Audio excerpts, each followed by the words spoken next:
El primer dron que entró a la fábrica Kamau nunca volvió a salir, y en la grabación de sus últimos 12 segundos de transmisión se escucha, con total claridad, el sonido de una máquina que lleva 23 años apagada. Banjiro Kamau tenía 66 años cuando aceptó el encargo. No lo necesitaba por el dinero, aunque el dinero ayudaba. Lo aceptó porque conocía ese lugar mejor que nadie con vida.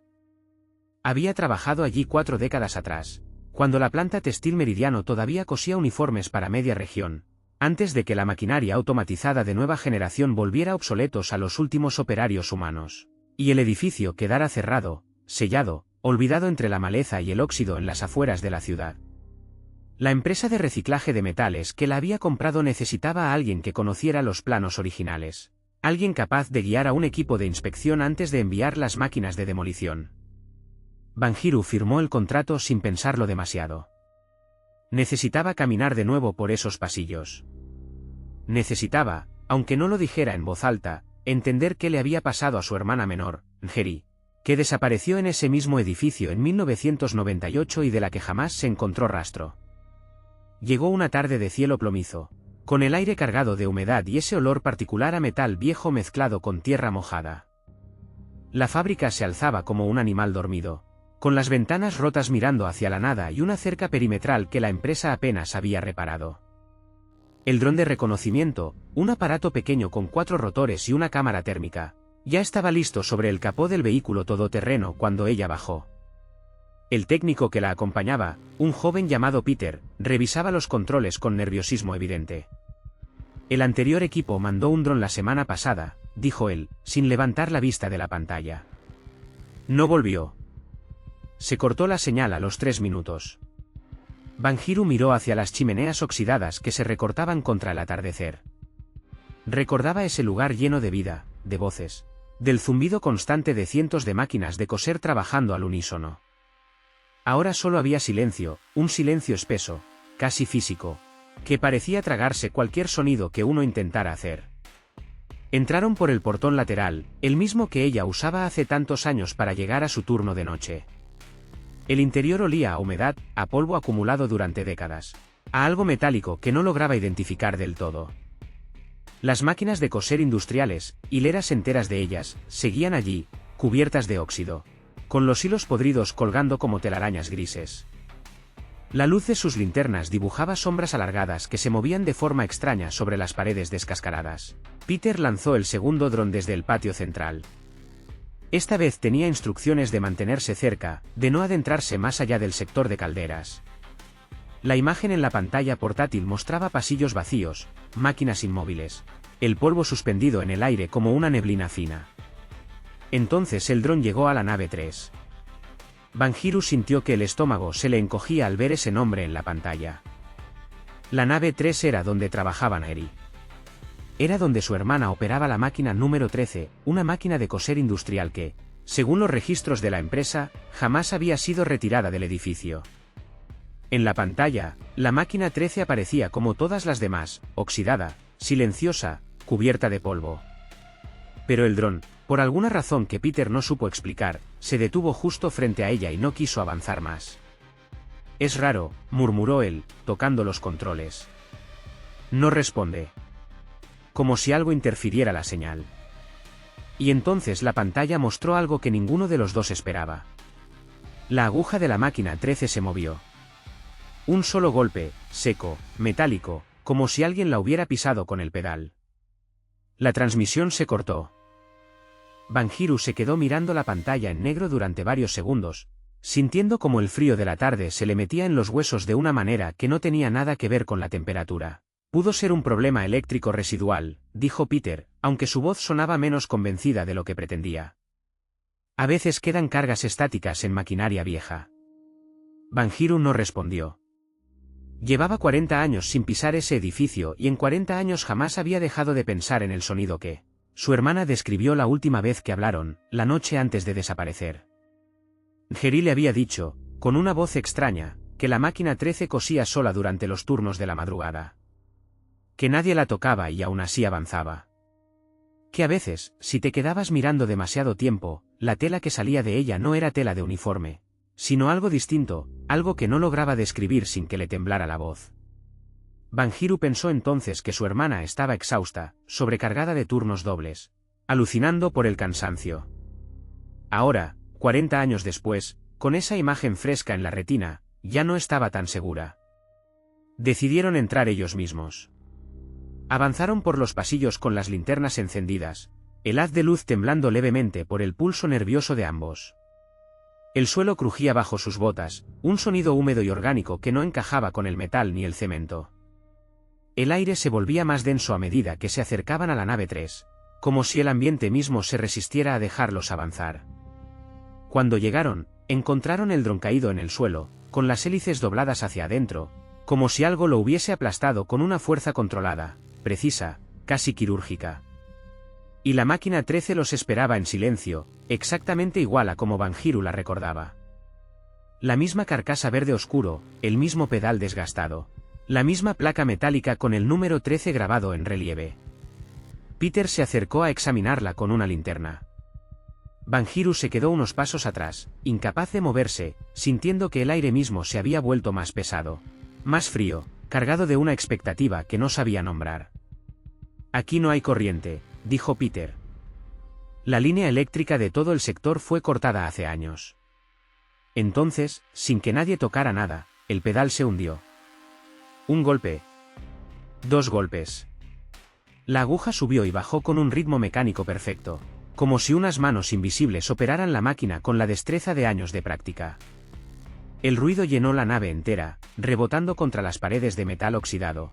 Un sonido que Banjiro conocía de memoria, que había escuchado miles de veces en su juventud, y que ahora, en ese contexto imposible, le heló la sangre de una manera que ningún grito hubiera logrado. Peter retrocedió, tropezando con cables sueltos, y salió corriendo hacia la salida sin decir palabra. Banjiro se quedó paralizada, observando cómo la tela emergía de la máquina, centímetro a centímetro, empujada por una aguja que se movía sin dedos que la guiaran. No era tela de uniforme. Era algo grisáceo, con una textura irregular, casi orgánica, que brillaba tenuemente bajo la luz de su linterna. Banjiro se acercó, en contra de todo instinto de supervivencia, atraída por una fuerza que no lograba explicar. Cuando la tocó, sintió que estaba tibia. Tibia como piel viva. En ese momento las luces de emergencia del edificio, apagadas desde hacía más de 2 décadas, parpadearon una vez y se encendieron. Toda la nave 3 se iluminó con un resplandor amarillento y enfermizo, revelando algo que las sombras habían ocultado hasta entonces: docenas de máquinas de coser idénticas a la 13, alineadas en filas perfectas, y en cada una de ellas, sentada frente al pedal, una figura inmóvil con el uniforme gris de la fábrica, la cabeza inclinada hacia adelante, como si trabajara concentrada en su labor. Banjiro contó automáticamente, con el corazón golpeándole el pecho. Eran 23 figuras. 23 operarios que jamás habían salido de esa nave. Una de ellas, la más cercana a la puerta, tenía el cabello recogido con un pañuelo que Banjiro reconoció al instante, porque ella misma se lo había regalado a su hermana en su último cumpleaños juntas. Ngeri, susurró, con una voz que apenas reconoció como suya. La figura no se movió. Ninguna de ellas lo hizo. Pero el sonido de las máquinas, todas al mismo tiempo, comenzó a crecer. Un coro mecánico que llenaba cada rincón de la nave, sincronizado con una precisión imposible, como si obedecieran a un único pulso invisible. Banjiro retrocedió hacia la puerta, con las piernas temblando, buscando a Peter, buscando la salida, buscando cualquier cosa que la devolviera a la realidad que conocía. Pero la puerta por la que habían entrado ya no estaba donde recordaba. En su lugar había una pared de metal continua, sin costuras, sin marcas, como si el edificio mismo hubiera decidido reorganizarse a su alrededor. El sonido de las máquinas cambió entonces de ritmo. Se volvió más lento, más deliberado, y Banjiro comprendió, con un terror que le subía desde el estómago hasta la garganta, que las figuras estaban levantando la cabeza. Corrió por el pasillo lateral, el que recordaba que conectaba con las calderas, y encontró que efectivamente seguía ahí, intacto, como si esa parte del edificio se negara a jugar con las mismas reglas imposibles que el resto. Detrás de ella, el coro de máquinas se detuvo de golpe, sustituido por un silencio aún más aterrador, un silencio de expectativa, de algo que esperaba su próximo movimiento. Encontró a Peter en el patio de calderas, acurrucado contra una tubería oxidada. con los ojos abiertos de par en par y la respiración entrecortada. Al verla, no dijo nada. Simplemente señaló hacia arriba, hacia la chimenea principal, donde algo se movía entre las sombras del atardecer que ya casi había caído por completo. Banjiro no quiso mirar. Lo tomó del brazo con una fuerza que no sabía que le quedaba y tiró de él hacia la salida principal, la misma que habían usado para entrar. El aire frío de la noche los golpeó como una bofetada al salir, y por primera vez en minutos que parecieron horas, Banjiro pudo respirar sin sentir que el pecho se le cerraba. Pero el alivio duró poco. Cuando se giró para mirar el edificio desde el vehículo todoterreno, descubrió que todas las ventanas de la nave 3, cada una de ellas, estaban iluminadas con esa misma luz amarillenta y enferma. Y en cada ventana, una silueta la observaba, inmóvil, con la cabeza ligeramente inclinada hacia un lado, como preguntándose por qué se había marchado antes de terminar su turno. Esa noche, en el motel de carretera donde se hospedaba, Banjiro no pudo dormir. Revisó una y otra vez los archivos que había traído consigo, viejos registros de la fábrica que había conservado durante décadas por razones que ni ella misma comprendía del todo. Encontró, en un listado de personal fechado en 1998, el nombre de su hermana junto a una nota manuscrita del supervisor de turno, Neri Kamau, reasignada a mantenimiento nocturno permanente, nave 3, sin fecha de finalización. Debajo, en la misma hoja, había una lista de otros 22 nombres, todos con la misma anotación. Todos reasignados el mismo mes. Ninguno de ellos había vuelto a aparecer en ningún registro posterior, en ninguna base de datos, en ningún rastro de vida después de esa fecha. Banjiro entendió entonces, con una claridad helada que le recorrió la espalda, que la nave 3 nunca había dejado de funcionar. Que en algún punto de 1998, algo había ocurrido en ese lugar, algo relacionado con las máquinas, con los turnos interminables, con la fatiga extrema y con procesos que la empresa jamás documentó del todo. Y que ese algo había atrapado a 23 personas en un ciclo que se repetía noche tras noche, año tras año, invisible para el mundo exterior, esperando pacientemente a que alguien más se uniera al turno. A la mañana siguiente, Peter había desaparecido del motel sin dejar rastro, con su vehículo todavía estacionado afuera y su teléfono sonando sin respuesta en la habitación vacía. Banjiro regresó sola a la fábrica esa misma tarde, no porque quisiera, sino porque algo en su interior, algo que llevaba 40 años dormido, le decía que no podía dejarlo así. Que le debía a Neri, al menos, la verdad. Entró por el mismo portón lateral. El silencio la recibió como una vieja conocida. Caminó por los pasillos oxidados hasta llegar a la nave 3, y allí, bajo la luz amarillenta que ya no parpadeaba, encontró las 23 máquinas ocupadas, cosiendo al unísono ese material grisáceo y tibio que Banjiro ya no dudaba en llamar por su verdadero nombre. Entre las figuras inclinadas sobre las máquinas había ahora una 24ava, con la ropa de campo que Peter llevaba puesta el día anterior. La figura que Banjiro reconoció como su hermana levantó por fin la cabeza, muy lentamente, y la miró con unos ojos que ya no tenían nada de humano, aunque el rostro, envejecido de una forma imposible, seguía siendo indudablemente el de Neri. «Has tardado mucho», dijo, con una voz que sonaba como el eco de sí misma repetido en un túnel largo y vacío. «El turno siempre necesita una más».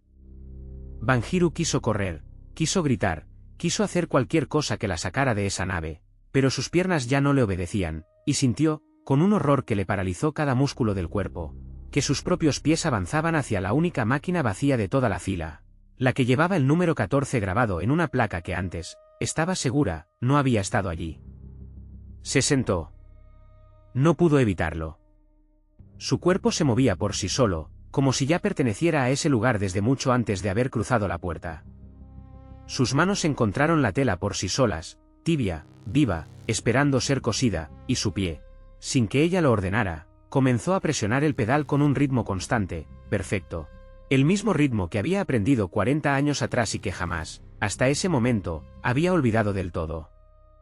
Afuera, el sol se puso por completo sobre la fábrica abandonada, y las luces de la nave 3 brillaron con más fuerza que nunca, 24 siluetas inclinadas sobre sus máquinas, cosiendo en un silencio perfecto y eterno una tela que ningún catálogo del mundo exterior podría jamás nombrar. Meses después, cuando la empresa de demolición envió finalmente un nuevo equipo para completar el trabajo pendiente, no encontraron ningún rastro de Banjiro Kamau, ni de Peter, ni de ninguna máquina de coser en toda la nave 3. Solo hallaron el suelo cubierto de un polvo grisáceo, tibio al tacto, que ningún laboratorio de la ciudad logró jamás identificar del todo.